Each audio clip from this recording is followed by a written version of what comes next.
کیا اللہ سب گناہ معاف کر دیتا ہے؟ بسم اللہ الرحمن الرحیم۔ ہم جس اللہ کی بندگی کرتے ہیں وہ پوری کائنات کا بنانے والا،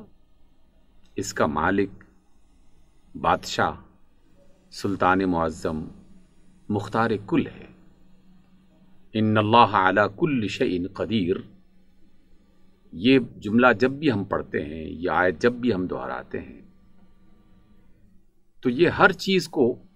اپنے دامن میں سمیٹ لیتا ہے۔ کائنات میں کوئی ایسا کام نہیں ہے کہ جو اللہ رب العزت کی قدرت سے باہر ہو۔ اس اعتبار سے ہم انسان چاہے کتنی بھی غلطیاں کر لیں، کتنے بھی گناہ کر لیں، جتنی مرضی ہم سے خطائیں ہو جائیں، جب کبھی یہ خیال آ جائے کہ ہم سے یہ کوتاہی ہو چکی ہے تو کبھی مایوسی کو اپنے قریب نہ آنے دیں۔ ہمارے سب سے بڑے اور واضح دشمن، کھلے دشمن کا باقاعدہ اعلان ہے کہ میں اللہ کے اس بندے کو، انسان کو گمراہ ضرور کروں گا، اور اس نے یہ خفیہ طور پر بات نہیں کہی بلکہ ڈنکے کی چوٹ پر رب کائنات کے سامنے کھڑے ہو کر کہی تھی کہ میں تیرے بندوں کو سامنے سے، پیچھے سے، دائیں بائیں سے، ہر طرف سے گمراہ کرنے کی کوشش کروں گا، بھٹکانے کی کوشش کروں گا۔ اور شیطان کے بھٹکانے کا ایک بڑا ہتھیار جو ہے اسے مایوس کرنا ہے۔ ہم میں سے کون ایسا فرد ہے جو غلطی نہ کرتا ہو، جس سے غلطی سرزد نہ ہوتی ہو؟ غلطی کا سرزد ہونا یہ ہماری فطرت کا اور نیچر کا حصہ ہے، کیونکہ جس اللہ نے ہمیں احسن تقویم سے بنایا ہے وہی اللہ یہ بھی بتاتا ہے کہ یہ انسان کمزور پیدا کیا گیا ہے، تھڑ دلا پیدا کیا گیا ہے، جلد باز پیدا کیا گیا ہے۔ اسی انسان کے اندر لالچ بھی ہے، ہرس بھی ہے، ہوس بھی ہے، غصہ بھی ہے، بھول جانا بھی ہے، اور اس طرح کی بہت ساری کمزوریاں۔ جب اتنی ساری کمزوریاں ہمارے جسم کا اور ہماری ذات کا حصہ ہیں تو پھر تو غلطی کا ہو جانا یہ تو معمول کی بات ہے۔ ایسا ہو نہیں سکتا کہ ہر انسان جو ہے وہ ہر قسم کی غلطی سے بالکل محفوظ ہو جائے۔ ہاں، جسے اللہ محفوظ کرنا چاہے وہ اس کی خاص کرم نوازی سے، اس کی عنایت سے محفوظ رہتا ہے، جیسے انبیاء کو اللہ رب العزت نے ہر قسم کی خطا اور گناہ سے محفوظ رکھا۔ اس اعتبار سے انبیاء کے علاوہ ہم جیسے انسان جن خطاؤں کا شکار ہوتے ہیں تو یہ بات اپنے ذہن میں رکھ لینی چاہیے کہ خطا کا ہونا مسئلہ نہیں ہے، اصل بڑا مسئلہ جو ہے وہ خطا پر ڈٹ جانا ہے، کیونکہ خطا پر ڈٹ جانا اور اس پر اصرار کرنا یہ شیطان کا رویہ ہے۔ ابلیس سے جب خطا ہوئی تو اس کی خطا اصل خرابی نہیں تھی، بلکہ اس سے بڑی خرابی یہ تھی کہ وہ اپنی خطا پر ڈٹ گیا اور پھر لاجک تلاش کرنے لگا، بلکہ اس نے اپنے اللہ کے سامنے اس کا سبب بیان کرنا شروع کر دیا کہ میں تیرے حکم پر اس وجہ سے عمل نہیں کر پایا کہ میں نے انسان کی ذات پر غور کیا تو یہ تو مجھ سے کمتر ہے، اسے تو نے مٹی سے بنایا ہے اور مجھے آگ کی لپٹ سے بنایا ہے۔ وہ اس غرور میں آ گیا، اس گھمنڈ میں مبتلا ہو گیا کہ میں آگ سے بنایا گیا ہوں، بس یہی غرور اسے لے ڈوبا۔ اس اعتبار سے ہر وہ گناہگار آدمی، ہر وہ خطاکار انسان جو اپنی خطا پہ اکڑ جاتا ہے، ڈٹ جاتا ہے، اصرار کرنے لگتا ہے، اس کی توجیحات تلاش کرنے لگتا ہے، وہ شیطان کے اس رویے کو اختیار کرتا ہے، اور وہ گویا یہ کہہ رہا ہوتا ہے کہ اس سبب سے میں نے یہ گناہ کیا ہے۔ اس وجہ سے اللہ تعالیٰ کی رحمت سے کبھی مایوس نہیں ہونا چاہیے۔ ماہ رمضان کے یہ آخری ایام ہمیں در حقیقت معافی طلب کرنے کے لیے اللہ تعالیٰ کی نعمتوں میں سے ایک بڑی نعمت کے طور پر عطا کیے گئے ہیں۔ رسول اللہ صلی اللہ علیہ وسلم سے شب قدر کے حوالے سے جب پوچھا گیا کہ اگر کسی کو یہ شب مل جائے تو اسے کیا کرنا چاہیے، تو آپ صلی اللہ علیہ وسلم نے فرمایا کہ اسے یہ دعا پڑھنی چاہیے، اللہم انک عفو تحب العفو فاعف عنا۔ اے اللہ، تو معاف کرنے کو پسند کرتا ہے، تو سراپا معافی ہے، تو ہمیں معاف فرما دے۔ اس وجہ سے اس دعا کو کثرت سے پڑھنا چاہیے۔ لیکن ایک بات آج کی اس ملاقات میں خصوصی طور پر ہم نے سیکھنی ہے، یہ ساری دعائیں جو اللہ نے اپنے رسول صلی اللہ علیہ وسلم کے ذریعے سے سکھائی ہیں، ان کے صحیح ہونے میں کوئی شک نہیں ہے، لیکن اسی اللہ نے اور اسی اللہ کے رسول نے کچھ اور باتیں بھی بتائی ہیں جن کا لحاظ کرنا بہت ضروری ہے، اور اس میں سب سے بنیادی نقطہ یہ ہے کہ اللہ تعالیٰ صرف ظاہر کو نہیں دیکھتا، وہ صرف لفظوں کو نہیں سنتا، بلکہ ان لفظوں کو ادا کرنے والے فرد کو بھی دیکھتا ہے، اس کے اندر کی حالت کو بھی دیکھتا ہے، اس کے دل کی کیفیت کو بھی دیکھتا ہے، اس کے رویے کو بھی دیکھتا ہے۔ اس اعتبار سے جس شخص نے بھی اللہ سے دعا کی استغفر اللہ کی شکل میں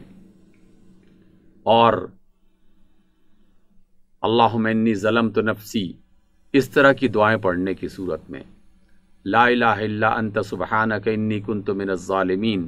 یہ والی دعا پڑھنے کی صورت میں، اور جتنی بھی دعائیں جب وہ اپنی زبان سے ادا کرتا ہے تو اللہ تعالیٰ اس کے لفظوں کی ادائیگی کو صرف نہیں دیکھتا کہ اس نے کس تجوید کے ساتھ ان دعاؤں کو پڑھا ہے، بلکہ اللہ تعالیٰ اس کیفیت کو دیکھتا ہے کہ کس کیفیت کے ساتھ اس شخص نے یہ دعائیں پڑھی ہیں یا یہ دعائیں کی ہیں۔ یہ کیفیت کیسے پیدا ہوتی ہے؟ کیا محض سوچنے سے پیدا ہو جاتی ہے؟ نہیں، سوچنے سے زیادہ ایک عمل ہے جس کو کرنا لازم ہے، اور اس عمل کا نام ہے رویہ۔ مجھے اپنا رویہ بدلنا ہوگا۔ میں جن لوگوں کے ساتھ رہتا ہوں، جن کے ساتھ میرے معاملات چلتے ہیں، میں ان معاملات پر غور کروں، اس برتاؤ پر غور کروں جو میرا دوسرے لوگوں کے ساتھ ہے۔ اگر تو میں دوسرے لوگوں کے ساتھ اچھا رویہ اختیار کرتا ہوں، ان کا خیر خواہ ہوں، انہیں دھوکہ نہیں دیتا، ان سے جھوٹ نہیں بولتا، انہیں اذیت نہیں پہنچاتا، ان کا مذاق نہیں کرتا، ان کا تمسخر نہیں اڑاتا، ان کو حقیر نہیں سمجھتا، تو پھر اس بات کی قوی امید رکھیے کہ جو لفظ آپ ادا کریں گے وہ لفظ اپنی تاثیر پا لیں گے،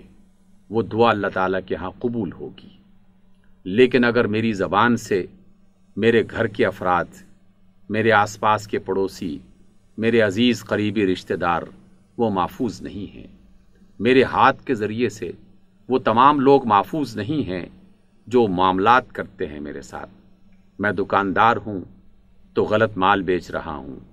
میں دفتر میں کام کرتا ہوں تو لوگوں کو تکلیف دے کر خوش ہوتا ہوں، میں آفیسر ہوں تو لوگوں کے کام آنے کے بجائے ان کی مشکلات میں اضافے کا ذریعہ بنتا ہوں، میں پڑوسی ہوں تو پڑوسی کا جینا حرام کر رکھا ہے، اور اس طرح کی تمام صورتیں۔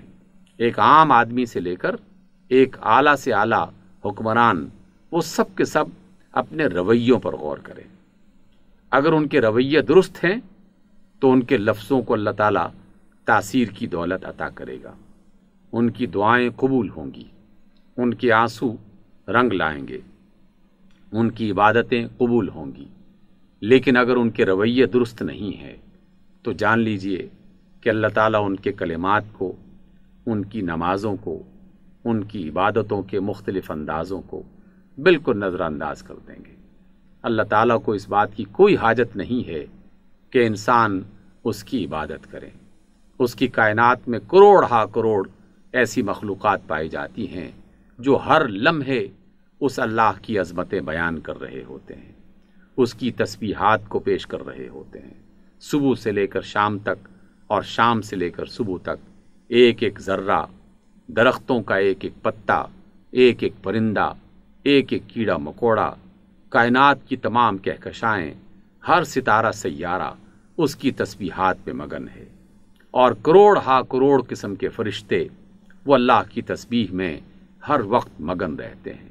اللہ تعالیٰ کو تسبیحات کی کمی نہیں ہے، اسے اپنی تعریفوں کی کمی نہیں ہے۔ وہ تو ہمارا بھلا چاہتا ہے، اور وہ یہ چاہتا ہے کہ ہم انسان اس کی رضا حاصل کر پائیں، اس کی محبت کو حاصل کر پائیں، اور جس کے نتیجے میں قیامت کے بعد اس کی جنتوں کے حقدار بن جائیں۔ تو جو دعائیں ہم کرتے ہیں اپنی دنیا کو بہتر بنانے کے لیے اور اپنی آخرت کو بہتر بنانے کے لیے، ان دعاؤں کے ساتھ اپنے سلوک، اپنے رویے، اپنے معاملات اس کو جوڑ دیں۔ اگر ہمارے برتاؤ اچھے ہیں، ہمارا سلوک اچھا ہے، ہمارے معاملات اچھے ہیں، تو تھوڑی دعائیں بھی زیادہ رنگ لائیں گی، اور اگر ہمارے معاملات اچھے نہیں ہیں تو زیادہ دعائیں بھی ہمارے کام نہیں آئیں گی۔ اس لیے اگر دعائیں قبول کروانی ہوں، عبادات اللہ تعالیٰ کے ہاں منظور کروانی ہوں، تو ہمیں اپنے رویوں کو بدلنا ہوگا۔ انسانوں کا خیر خواہ ہونا چاہیے، بلکہ خلق خدا کا خیر خواہ ہونا چاہیے۔ میری زبان سے اور میرے ہاتھ سے کسی کو اذیت نہ پہنچے۔ آپ اگر کسی سے ناراض تھے تو راضی ہو جائیں، اور اگر کسی کو معاف ابھی تک نہیں کیا تو معاف کر دیں۔ پہلے اللہ کے بندوں کو معاف کریں، پھر اللہ سے معافی طلب کریں۔ خود بخود اللہ تعالیٰ کی طرف سے رحمتیں آپ کی طرف کھینچی چلی آئیں گی اور آپ کے دامن کو بھر دیں گی۔ آئیے اللہ کو راضی کریں اور اللہ سے ان تمام برکتوں کو اور رحمتوں کو سمیٹیں، لیکن شرط ایک ہی ہے، اپنا رویہ بدلیں، اپنی عادتیں بدلیں، اپنی زبان اور اپنے ہاتھ سے لوگوں کو اذیت دینے سے بچیں۔